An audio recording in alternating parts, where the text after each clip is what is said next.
Tonight on Sunday, the phone call no parent wants to receive.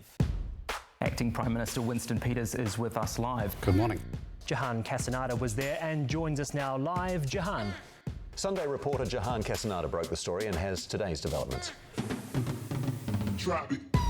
Been back here 7 weeks. Truly shocking. Very serious here in Australia to answer our questions.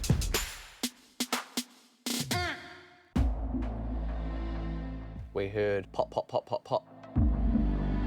There are people here who are still desperately trying to get hold of their friends and their family, and his name wasn't on the list. No, I thought he is in the mosque. You think he's in the mosque? There was a bullet that hit Mum's arm and then went through and killed the lady next to her.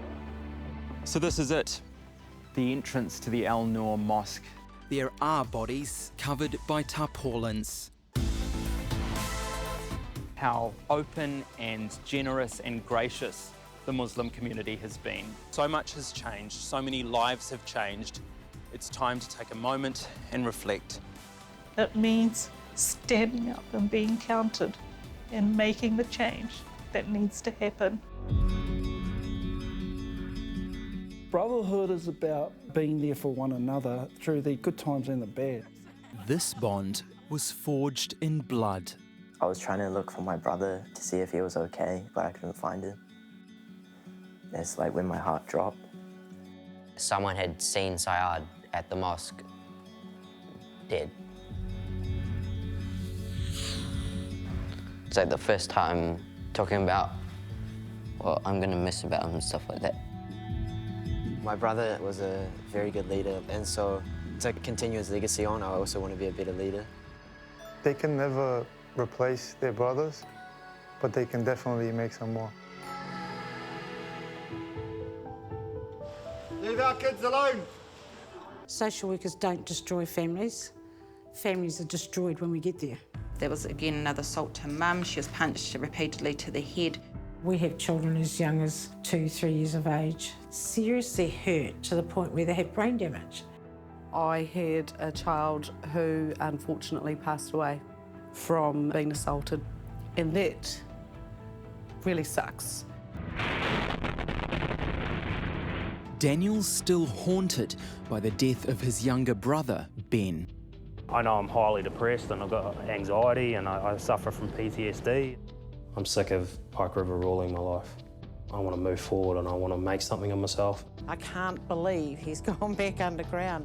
In many ways, this is the only life that Daniel Rockhouse has ever known. Probably one of the best things I ever did was face that fear and say, screw you, you're not ruling my life. Where has this kid gone? He's lost. This is the story of a Kiwi boy who grew up to become a terrorist. I am the New Zealander known as Mark John Taylor. He's a New Zealand citizen who has joined one of the worst organisations in the world. Sunday tracked down Mark Taylor to a Kurdish prison in northeast Syria. I just want to come home, I want to live a normal life. The stereotype is that we're a threat to society, that we're to be seen as potential terrorists. A little-known policy that stops some of the world's most desperate refugees from coming here. Page after page is deliberately blacked out. Those broad security concerns have been kept secret. Excuse me, Minister. Minister Jahan from the Sunday programme. Do you agree that it's a racist policy? It's a matter before Cabinet. Do you agree that it's racist? In California, a revolution is taking place. So do you do pretty much everything on an iPad? Yes, everything is on iPad. But if the results are as good as they seem, why are some experts worried? Is there an economic agenda behind all this? Well, there's absolutely an economic agenda. When you sit down with a Hollywood legend, you never know what you're gonna get. New Zealand isn't living up to its own image of itself. Just up the road from Kim Kardashian's mansion is the Camerons' most ambitious project. When they're turning the animals into meat, they use a lot of water to process that. That's bloody ridiculous, absolutely ridiculous. What benefits do we get from Australia selling Manuka honey from a Māori name? None. Here in Tasmania, we've found newspaper articles dating back to the 1800s. This is just absolute shit. Do you like Manuka honey? Yeah, I'm a honey freak. You're a honey freak. Should we do the rest of the show just eating? Yeah, let's do that. It's really rude. Sorry, everyone at home. That is a xenophobic dog whistle, Matthew, and I think you know that. Immigrants prop up this economy. What is it that you actually want from the government? I want the government to turn their heads and their hearts to our marae. The stats around the number of notifications that Orang and Tamariki gets are truly appalling. 90,000. 90,000 calls a year. When I was 13, I tried to commit suicide, and that was just from the years of feeling like a product rather than a human being, you know? Why is it that a dying Kiwi father has to push you on actually delivering on what you promised before the election?